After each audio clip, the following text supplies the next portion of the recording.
intervensi ke Pak Mahfud atau maju. Saya kira perlu dipertegas sebenarnya tugas, kewenangan dan tanggung jawab seorang moderator supaya moderat betul itu seperti apa.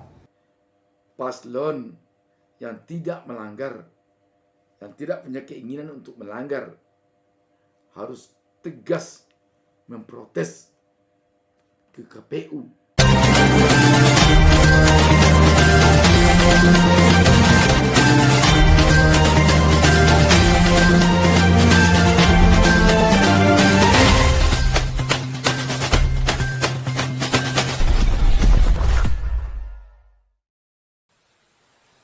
Jangan lupa subscribe. Jangan lupa subscribe. Assalamualaikum warahmatullahi wabarakatuh. Kita jumpa kembali. Saya Bustaminarda kembali mendoakan kepada Allah Subhanahu wa taala semoga seluruh pemirsa selalu diberikan rahmat, taufik dan hidayah oleh Allah Subhanahu wa taala, Tuhan Yang Maha Esa. Sahabat BN, Gibran memang jadi pusat perhatian semenjak dia maju sebagai cawapres. Bahkan sebelum dia menjadi cawapres, dia telah menjadi pusat perhatian ketika putusan MK nomor 90 dikeluarkan di MK, yang notabene-nya di sana ketua MK-nya pamannya sendiri, Anwar Usman, yang telah diberi sanksi oleh MK karena melakukan pelanggaran etik berat. Sanksinya bukan main, diberhentikan dari jabatan ketua MK karena ditemukan fakta oleh MK Anwar Usman berpihak di dalam memberikan putusan tentang putusan yang memberikan karpet merah kepada keponakannya Gibran untuk jadi cawapres. Sebab usia Gibran baru 36 tahun, sedangkan undang-undang menyatakan minimal usia untuk cawapres atau capres minimalnya 40 tahun. MK yang hanya punya kewenangan menentukan bertentangan atau tidaknya sebuah undang-undang dengan undang-undang dasar, sekarang keluar dari itu, MK menjadi penambah narasi undang-undang yang tidak ada tertulis di dalam pasal undang-undang sebelumnya, yang membolehkan seseorang menjadi capres atau cawapres di usia di bawah 40 tahun. Mulai dari sana Gibran telah menjadi pusat perhatian sampai sekarang, dan sampai pada debat cawapres yang berlangsung Jumat malam kemarin. Sebelum itu gimana? Ketika debat capres putaran pertama, Gibran juga telah jadi bahan gunjingan di tengah publik. Kenapa? Karena dia bukannya sebagai cawapres, tetapi sebagai supporter. Aksi Cawapres nomor urut 2 Gibran Rakabuming Raka saat debat Pilpres pada Selasa 12 Desember kemarin menuai sorotan dari berbagai pihak, satu diantaranya dari kubu lawan. Pasalnya, dia tampak memberikan semangat kepada para pendukungnya saat Capres Prabowo menjawab pertanyaan dari tim lawan.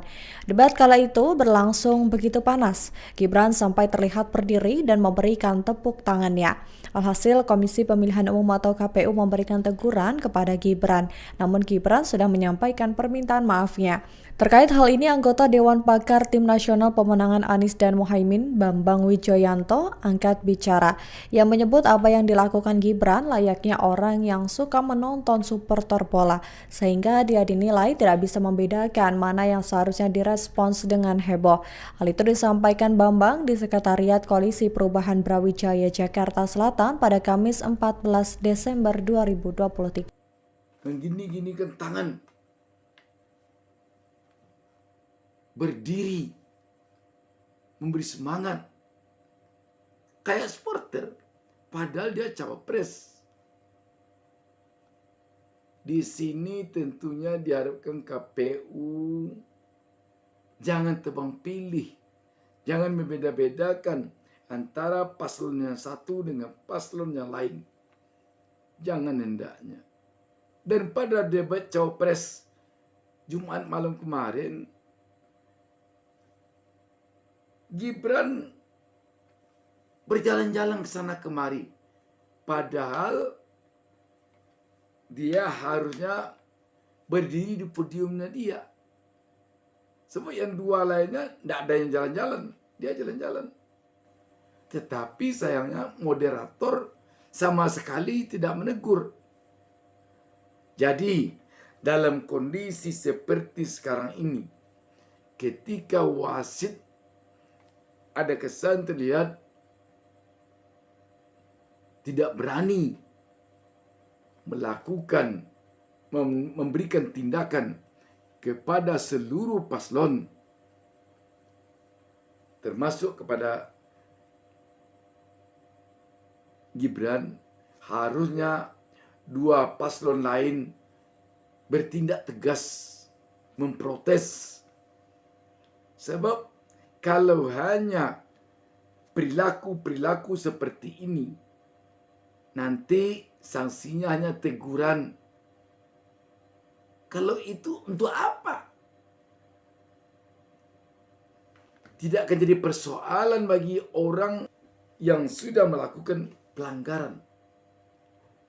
Jadi KPU atau Bawaslu harusnya bisa memberikan sanksi tegas.